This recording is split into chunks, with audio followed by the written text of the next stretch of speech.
اللهم صل على سيدنا محمد يا رب صل وسلم دائما ابدا على حبيبي. جب آدمی کا وزن بڑھتا ہے نا 40 سال کے بعد وزن بڑھنا بہت خطرناک ہے. یہ خوب سمجھ لو, 40 سال کے بعد وزن نہیں بڑھنے دو کبھی بھی. ساری بیماریاں 40 سال کے بعد, جو بڑی بڑی مشہور بیماریاں ہیں نا, جن کو عالمی شہرت یافتہ ایوارڈ مل چکے ہیں, جن بیماریوں, شوگر, بلڈ پریشر, کولیسٹرول وغیرہ کی وجہ سے ہارٹ کے مسائل, فالج, برین ہیمریج, یہ سب, کڈنی کے مسائل, یہ سب کہاں پہ؟ جب بلڈ پریشر اور شوگر ہوتا ہے تو پھر کڈنی گیا تیل لینے. کڈنی جو ہے انسان کا جو گردہ ہے, اس میں 2 چیزیں سب سے زیادہ گردے کو کبڑ غرق کرتی ہیں, ایک شوگر اور ایک بلڈ پریشر. یہ 2 چیزیں کڈنی کے لیے ڈاکٹر کہتے ہیں سب سے زیادہ نقصان دہ, اور یہ تو مشاہدہ بھی ہو رہا ہے. اور ان تمام بیماریوں کے پیچھے وزن بڑھنا. اور وزن کس چیز سے بڑھتا ہے پتہ ہے آپ کو؟ کھانے سے بڑھتا ہے. اور کس چیز سے بڑھتا ہے؟ ٹینشن سے بھی بڑھتا ہے وزن. تو ڈاکٹر ہر ایک کو یہی بتائے گا بھائی ٹینشن مت لو اور وزن بڑھنے مت, یہی کہے گا نا ہر ایک کو. عقل مند ڈاکٹر یہی کہے گا. جو بے وقوف ڈاکٹر ہے, یا بے وقوف تو نہیں ہے لیکن چالاک ہے, وہ گھماتا رہے, وہ دواؤں کی پرچیاں لکھ لکھ کے وہ دیکھ رہا ہے کہ یہ 150 کلو کا آدمی میرے پاس آیا ہے, اس کا بی پی ہائی, وہ اس کو وزن کم کرنے کا مشورہ نہیں دے گا, وہ اس کو بلڈ پریشر کی دوائیاں, شوگر کی دوائیاں لکھ کے دیتا رہے گا, دکان چلتی رہے میری. عقل مند کہے گا بھائی تو اس کو تو کم کرنا, یہ جو تو نے جو چیزیں ہیں تمہاری باڈی میں جو تمہارے علاوہ ہیں, تم جتنے ہو اتنے رہو, اس کے علاوہ جو تم ہو نا یہ سب کیا کرو, علاوہ ختم کرو. تو وزن 40 سال کے بعد بڑھنا کیا ہے؟ نقصان دہ, بڑھنا ہی نہ. تو ایک ڈاکٹر نے ایک بتایا کہ 40 سال کے بعد دبلا پتلا آدمی ہو نا, وہ چاہتا تو ہے کہ میں موٹا ہو جاؤں, تو دیکھنے میں اچھا لگے گا وہ موٹا تازہ. میں جب حج کر کے آیا نا 2013 میں, تو میں کافی موٹا تازہ, بڑا لوگ کہہ رہے تھے آپ بڑے مشتاق, ہینڈسم, ماشاء اللہ, چہرے پہ رونق. تو مجھے پتہ چل گیا تھا کہ یہ بیٹا آپ کی تباہی ہونے والی. لیکن اللہ کا شکر ہے دوبارہ واپس اصل کنڈیشن پہ آ گیا, خود ہی آٹومیٹیکلی آ گیا. تو وہ مجھے نا فجر کی نماز میں پڑھاتا تھا, میرا سانس پھولنا شروع ہو گیا. اس وقت مجھے اندازہ ہوا کہ دیکھنے میں تو میں صحت مند ہو گیا, لیکن سانس میرا کیا ہو رہا ہے, پھول رہا ہے. یعنی قرات میں آیتیں ٹوٹ رہی تھیں. تو مجھے اندازہ ہوا بیٹا یہ تو موٹا موٹا ہوا ہے, یہ صحت مند نہیں ہوا. تو پھر ہم دوبارہ آ گئے اپنی اصل پوزیشن پہ. خیر, تو یہ بار بار جو میں ایک ٹاپک کو ریپیٹ کرتا ہوں. خواتین سے بھی یہ موٹاپے کی بات آئی ہے, تو ایک چھوٹی سی بات کر کے خواتین کو بھی چاہیے اللہ کا واسطہ اپنی جان پہ رحم کرو, موٹاپے سے اپنے آپ کو بچاؤ. خواتین کیا کرتی ہیں, ابھی چھوڑو بھی زیادہ, پھر یہ پورا ٹاپک چلا جائے گا. دیکھو جو نیچرل لائف ہے نا, اس کا کوئی آلٹرنیٹ اللہ نے نہیں رکھا. خواتین جو بچے روک رہی ہیں, یہ بھی ایک وجہ ہے موٹاپا ہونے کی, یہ بھی ایک بہت بڑی وجہ ہے. آپ جا کے دیکھو پہلے زمانے کی عورتوں کو کتنے بچے ہوتے تھے, بالکل سلم اسمارٹ رہتی تھی. آپ کی انرجی یوٹیلائز مختلف طریقوں سے ہونی چاہیے. موٹاپا کیوں آتا ہے, آپ کی انرجی استعمال نہیں ہوتی نا. کیا ہو گیا بھائی, یہی وجہ ہے نا, انرجی جمع ہو رہی ہے, پھول رہے ہیں. انرجی یوٹیلائز ہوگی تو آپ موٹے نہیں ہوں گے. اب قدرت نے آپ کی انرجی کو یوٹیلائز کرنے کے بہت سارے طریقے رکھے ہیں, وہ سارے طریقے ہونے چاہیے. ایک طریقے پر اکتفا نہیں کرنا آپ نے. پسینہ نکلنا بھی ہے, پسینہ بھی نکلنا چاہیے, ضروری ہے یہ. اور شادی بھی ہے اس کا ایک طریقہ آپ کی انرجی یوٹیلائز ہونے کا, وہ بھی ضروری ہے, ایک وہ طریقہ ہے. اس کے علاوہ کم کھانا بھی ہے, تو کم کھانا بھی ہونا چاہیے, روزے بھی ہونے چاہیے. اس کے علاوہ ایکسرسائز بھی ہے, یہ بھی ہے. عورت کے لیے بچے کی ولادت ہے, یہ بھی ہے. عورت کے لیے بچے کو فیڈ کرانا, یہ بھی ہے. یہ تمام طریقے آپ کی باڈی میں ہوں گے نا, جس سے انرجی یوٹیلائز ہونے کے تمام نیچرل طریقے ہوں گے, تو آپ بالکل کیا رہیں گے, فٹ فاٹ. کسی ایک طریقے کو بھی روک دیا آپ نے, مثلا آپ پسینہ نہیں نکلنے دیتے اپنا, اس کے بھی سائڈ افیکٹ ہیں.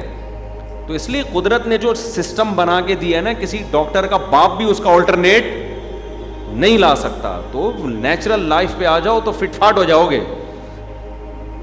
تو خیر, اصل بات میں یہ کر رہا تھا کہ بھائی ایک عقل مند ڈاکٹر بار بار آپ کو کیا کہے گا, آج کل وہ آئی ہوئے کیٹو ڈائٹ کہہ رہے ہوتے ہیں نا, وہ کیٹو ہی ہے نا, یہ کیا ہے, یہ کھاؤ, لو کارب غذائیں کھاؤ. عقلمند ڈاکٹر بار بار اسی پہ لا رہے ہوں گے بھائی لو کارب. لو کارب کا مطلب نہیں کہ کارب لے لو, لو کا مطلب ہائی کارب نہیں ہونا چاہیے. لوگ اس کا مطلب سمجھیں لو کارب یعنی اور میٹھا کھاؤ. تو لو کارب کا مطلب ایسی ڈائٹ لو جس میں کارب کیا ہو, کم ہو. روٹی چاول آلو پراٹھے کم کر دو. جب بھی میں پراٹھے کی بات کرتا ہوں میں صبح پراٹھا کھا کے بیٹھا ہوا ہوتا ہوں. خیر, تو عقلمند ڈاکٹر کیا کرے گا, وہ بار بار آپ کو اس پہ لے کر آئے گا. اور جو الو بنا رہا ہے نا وہ اپنی نالج جھاڑے گا آپ کے سامنے بیٹھ کے. وہ کیا کرے گا, نالج جھاڑے گا. مثال کے طور پر محلے میں ایک عقلمند ڈاکٹر ہے, وسیم بھائی گئے اس کے پاس. اس نے دیکھا وسیم بھائی کا ویٹ بہت بڑا ہوا ہے. اس نے وسیم بھائی کو کہا ٹھیک ہے میں دوا فی الحال بلڈ پریشر کی شوگر کی لکھ کے تو دے رہا ہوں, لیکن اللہ کا واسطہ تمہارا اصل مسئلہ کیا ہے, ویٹ. کھاتے کیا ہو؟ اس نے کہا جی صبح 6 پراٹھے کھاتا ہوں, دوپہر اتنی بریانی پھوڑتا ہوں, شام کو چائے کے ساتھ سموسے کھاتا ہوں, اور پھر رات کو 2-3 روٹیاں کھا لیں یا زنگر کھا لیتا ہوں یا پیزا کھا لیتا ہوں. بس ڈاکٹر صاحب اس سے زیادہ میں کچھ بھی نہیں کھاتا. ابا مریں گے تو بہن کی وراثت بھی کھا جاؤں گا. ڈاکٹر کہہ رہے بھائی وزن کیا کر, کم کر, یہ دوائیں چھوڑ دے, تو ویٹ گرا اپنا. دوسرا آیا اس کو بھی ڈاکٹر نے, تیسرا آیا اس کو بھی ڈاکٹر نے. لوگ کہہ رہے ہیں اس کو تو سالے کو آتا ہی کچھ نہیں ہے, وہ اس کو یہی ہے. ہر ایک کو کیڑوں کی دوا نہیں وہ حکیم صاحب دے رہے تھے, ٹھیک ہے, تو اس کو تو یہی آتا ہے, اس کے علاوہ کچھ بھی نہیں آتا. جو عقلمند ڈاکٹر جو الو بنا رہا ہے نا آپ کو, جو اپنی بقراتیاں, دیکھو ڈاکٹر نے جتنا پڑھا ہوا ہوتا ہے نا, پڑھا تو بہت کچھ ہوتا ہے, لیکن پیشنٹ کو اس سب پڑھے ہوئے کی ضرورت نہیں ہوتی. پیشنٹ کو ضرورت نہیں ہوتی کہ آپ ساری نالج اور افلاطونی اور بقراتیاں اس کے سامنے جھاڑ دیں آپ جا کے. بیوقوف نہیں کہوں گا میں اس کو, چالاک ڈاکٹر جو مریض سے پیسے بنائے گا, وہ کیا کرے گا, بیٹھ کے آپ کو گھنٹہ سمجھائے گا, ڈائیگرام بنائے گا, ایکچولی ایسا ہوتا ہے, ایکچولی یوں ہوتا ہے, ایکچولی یہ اس سے انسولین خارج ہوتی ہے, ایکچولی اس سے شوگر بنتی ہے, ایکچولی ٹوپی ڈرامہ کر کے اپنے ماموں کی دکان کی جو ہے نا جتنی دوائیں ہیں وہ آپ کے ذریعے بکوائے گا. ماموں سے الگ کمیشن ہوگا, دکان میڈیکل اسٹور ہوگا نا قریب میں, وہاں سے نسخے پہ نسخے کیڑے مکوڑے بنا کے نا دے رہا ہوگا, کھاؤ کھاؤ. اس کی دوائیں وہاں سے بھی بک رہی ہیں, ادھر سے بھی بک رہی ہیں, پھر اس کو سوئٹزرلینڈ کے ویزے مل رہے ہیں, اور گھوم رہا ہے, سفر کر رہا ہے, مزے پہ مزے. اور آپ کی اس کی قابلیت کی دھاک بیٹھ جائے گی, یار ایجوکیٹڈ آدمی ہے یار, بڑا پڑھا لکھا آدمی ہے یار. ایسی ٹرمز میڈیکل کی استعمال کرتا ہے جو ہماری کھوپڑی میں آتی ہیں. دواؤں کے بھی ایسے ایسے نام لیتا ہے, یہ والی مائسین اور یہ والی مائسین استعمال کریں آپ. ڈاکٹر صاحب یہ کون سی مائسین ہے بھائی, کچھ بھی لگا دو نا. وہ بچوں کا ایک کارٹون آتا ہے اس میں لکھے چراندو مائسین, ٹھیک ہے, دیکھا ہوگا آپ لوگوں نے. تو عقلمند ڈاکٹر کیا کرے گا, بھائی یہ پیشنٹ ہے, اس کے مینٹل, میں جب ایک ڈاکٹر کا میں نے انٹرویو لیا, میں نے ڈاکٹر صاحب سے پہلے کہہ دیا کیا ہو گیا بھائی, یار ایک تو یہ مجھے بہت ڈسٹرب کر رہا ہے, یہ جو ہے نا پتہ نہیں کس طرح سے لگایا ہے.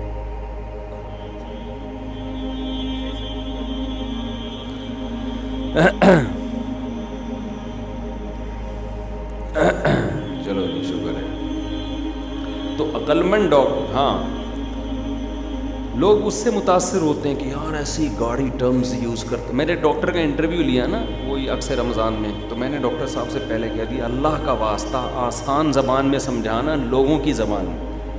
اپنی ٹرمز جو ہے نا آپ وہ ساری اپنے پاس. ڈاکٹروں کے آپ جتنے انٹرویو دیکھ لو کچھ سمجھ میں نہیں آ رہا ہوتا کیا کیا رہے ہیں. بعض علماء کا بھی ایسا ہی ہوتا ہے, اتنی گاڑی اصطلاحات استعمال کرتے ہیں, آدمی کہتا ہے پتہ نہیں ہے.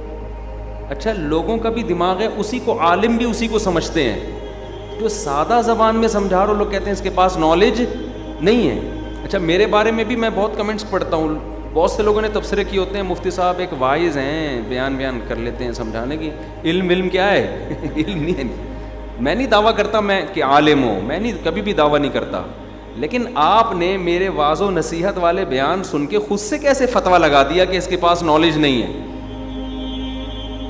ہو سکتا ہے واقعی نہ ہو, ہم تو کورے ہیں, لیکن آپ کو اندازہ کیسے ہو گیا؟ آپ نے کیا ہماری علمی تحقیقات پڑھی ہیں؟ جو ہم نے علمی 20 سال میں فتاویٰ لکھے ہیں, جو تحقیقی کام کیا ہے, وہ کبھی آپ کی نظر سے گزرا ہے؟ ہو سکتا ہے گزرنے کے بعد آپ فیصلہ کریں واقعی یہ بالکل فارغ ہیں, اور یہ بھی فیصلہ کر سکتے ہیں نہیں بھائی بالکل فارغ نہیں ہے, کچھ بھی ہو سکتا ہے. لیکن جب تک آپ نے تحقیقات نہیں پڑھی ہیں, ایک آدمی کے ریسرچ سے فائدہ نہیں اٹھایا, آپ کی نظر سے وہ گزری نہیں ہے, تو آپ کیسے اس کے بارے میں فیصلہ کر سکتے ہو؟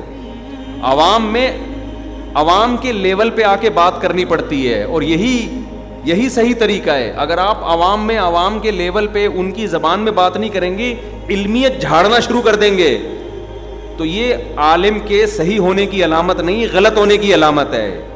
جیسے ڈاکٹر بیٹھ کے علمیت جھاڑنا شروع کر دے لوگوں کے سامنے, او بھائی تو آیا شوگر کا پیشنٹ ہے, دوا لکھ کے دے, جو موٹی موٹی ہدایات دینی ہے وہ دو, اور اگلے پیشنٹ کو دیکھو آپ. تو میں نے ان ڈاکٹر صاحب کے انٹرویو سے پہلے کہا, میں نے کہا ڈاکٹر صاحب آپ کو جتنا کچھ آتا ہے نا, ایسا نہ ہو آپ وہ بتانا شروع کر دیں, آپ وہ چیز بتائیں جو عوام کے فائدے کی ہو. آپ دیکھ لیں یوٹیوب پہ اتنی گاڑی اصطلاحات ڈاکٹر استعمال کر رہے ہوتے ہیں, نیچے لوگوں نے گالیاں بھی دی ہوتی ہیں, بعض عقل مند لوگوں نے, زیادہ تر تو کہتے ہیں ماشاء اللہ, حالانکہ لوگوں کو سمجھ میں نہیں آ رہا ہوتا, لوگ ان کے نالج سے متاثر ہیں. اچھا اس میں یہ بھی ذہن میں رکھو کہ کچھ 2 نمبر ڈاکٹر بھی ہیں یوٹیوب پہ, 2 نمبر حکیم بھی ہیں, وہ بھی کچھ ٹرم یاد کر لیتے ہیں اور پھر بھرم میں لیتے ہیں. لوگ کہتے ہیں یار بندہ بڑا ایجوکیٹڈ ہے, حالانکہ میں نے ان کے بارے میں پرسنلی الگ سے تحقیقات کروائی, پتہ چلا یہ بالکل فارغ ہے. ان میں بعض نے تو انٹرویو میں کہا میں امریکہ سے پڑھ کر آیا ہوں اور یوں اور فلانا ڈمکانا, اور ایکچولی وہ ٹوپی ڈرامہ نا چند اصطلاحات ہوتی ہیں, عامی آدمی سمجھتا ہے یار اس کا تو مجھے پتہ ہی نہیں. معین اختر کے ماموں نے جب پولیس والوں کو گالیاں دیں تو پولیس والوں کو ان پارٹس کا پتہ ہی نہیں تھا جن پارٹس کو وہ گالیاں دے رہے تھے نا, تو پولیس والے معین اختر کے ماموں سے بڑے متاثر ہوئے کہ یار ایسے ایسے پارٹس باڈی کے نام لیے جا رہے ہیں جن کا ہمیں پتہ ہی نہیں ہے. ایک انگریز آ جائے پنجاب میں اور پنجاب والوں کی گالیاں سن لے تو بڑا متاثر ہوگا, یار ان کی نالج تو ہماری نالج سے بہت زیادہ ہے, ان کے ہاں تو ایسے ایسے پارٹس ہیں جن کا گوروں کو بھی علم نہیں ہے. تو پنجاب میں تھوڑی گالیوں کا ریشو زیادہ ہے, یہ مطلب نہیں کہ پنجاب میں گالیاں زیادہ ہیں, تھوڑا سا نسبتاً تھوڑا سا ریشو زیادہ ہے. کراچی میں بھی ہیں, ہر جگہ ہیں, تھوڑا وہاں جیسے کچھ خوبیاں پنجاب میں زیادہ ہیں, خوبیاں بھی کچھ زیادہ ہیں. خیر, تو اب مسئلہ سارا یہی ہوتا ہے کہ کچھ اسکالرز ایسے ہیں جو لوگوں کو ایسی چیزوں میں پیچیدگیوں میں ڈال دیتے ہیں کہ جو ان کے فائدے کی نہیں ہے. اب پریکٹیکل لائف میں کوئی فائدہ نہیں ہے, علمی بھرم تو آ جاتا ہے. اچھا اس بھرم میں بھی وہ غلط ہوتے ہیں, وہ صرف بھرم ڈال رہے ہوتے ہیں آپ کے اوپر, اس میں بھی حقیقت میں کوئی پڑھا لکھا بتائے گا کہ یہ پھینک رہا ہے, اس کے پاس نالج نہیں ہے. تو وہ ڈاکٹر تھے نا کرونا کے دنوں میں, ایک حکیم صاحب تھے, اور وہ حکیم بھی امریکہ سے حکیم بن کے آئے بھائی, یعنی وہاں کے حکیم. وہ لوگ بھی تو آرگینک چیزوں میں ان کے ہاں بھی بڑے کورسز ہیں نا, امریکہ سے یو کے سے پڑھ کے آئے اور انہوں نے پھینک دی. ان کو پتہ تھا پاکستان میں جو ہمارا چورن بکے گا نا وہ کہیں اور نہیں بکے گا. میں نے جئی کو کورونا کے دنوں میں وہ انگریزوں کے حکیم, آپ سمجھ لیں اس کو, انگریزوں کے حکیم. تو میں نے جناب ان کا نا پورا لیکچر لکھا بیٹھ کے, میں نے کہا یار بڑا شاندار لیکچر. اس انگلش میں کچھ ٹرمز آ رہی تھی جس کا مطلب مجھے معلوم نہیں تھا, وہ میں نے معلومات کروائیں, ٹرانسلیشن کروائی, اس کا کیا مطلب ہے پورا. میں نے کہا یار یہ رسالہ ان حکیم کے نام سے میں شائع کروں گا. کووڈ-19 میں, کورونا میں, یہ بہت ہی بہترین رپورٹ ہے, یہ سارے دیسی نسخے ہیں, سمجھتے ہیں. اور میں نے اس پہ بڑا زبردست اتنا گھنٹے لگا کے لکھا, پھر اس کو کمپوز کیا, کمپوز کر کے PDF میں لے کر آیا.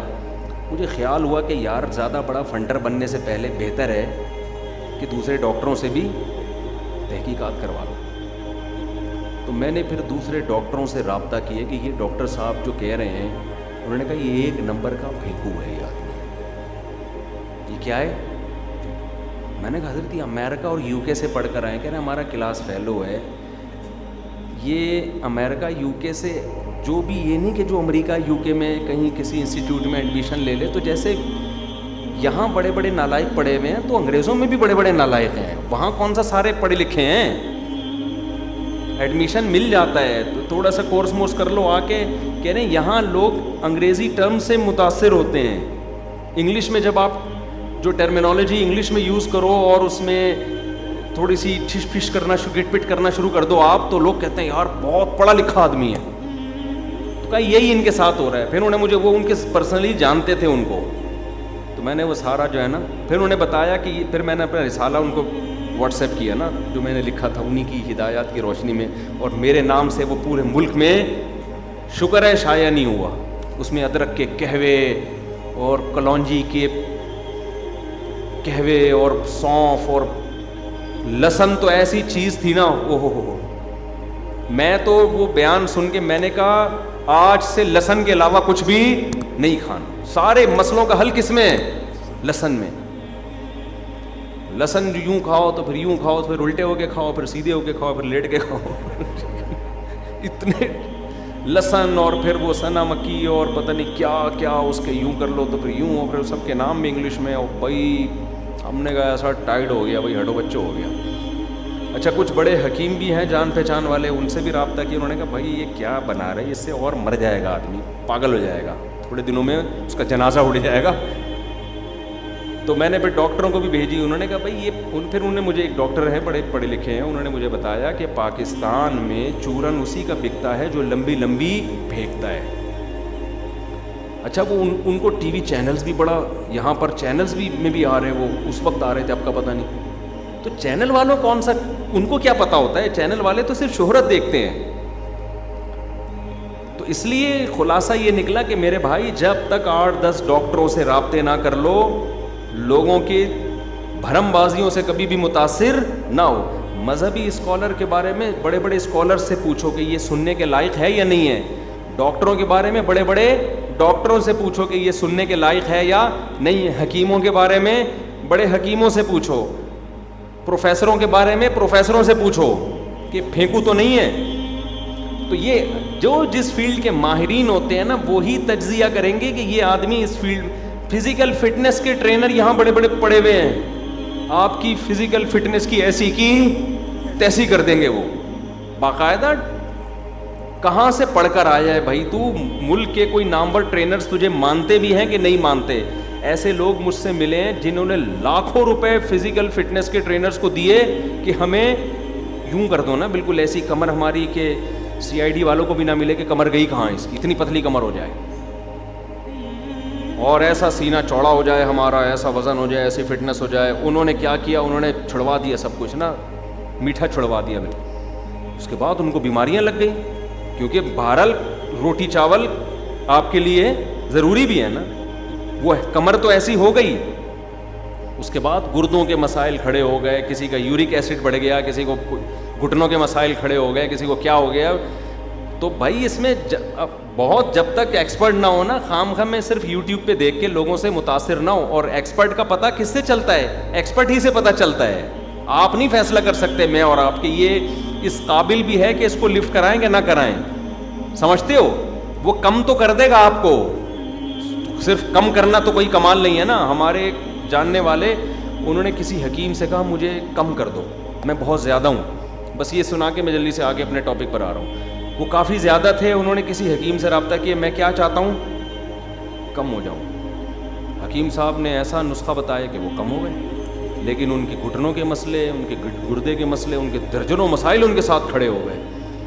تو وہ اس طرح سے کم کیا کہ بندہ تو کم ہو گیا, لیکن اس کے سائیڈ ایفیکٹ بہت زیادہ ہو گئے. تو ہر چیز کے ماہرین ہوتے ہیں, تھوڑی کہ منہ اٹھا کے جو جس کے پاس چلے جاؤ آپ. مفتی طارق مسعود صاحب کے بیانات سننے کے لیے youtube.com/مفتی طارق مسعود کو سبسکرائب کریں.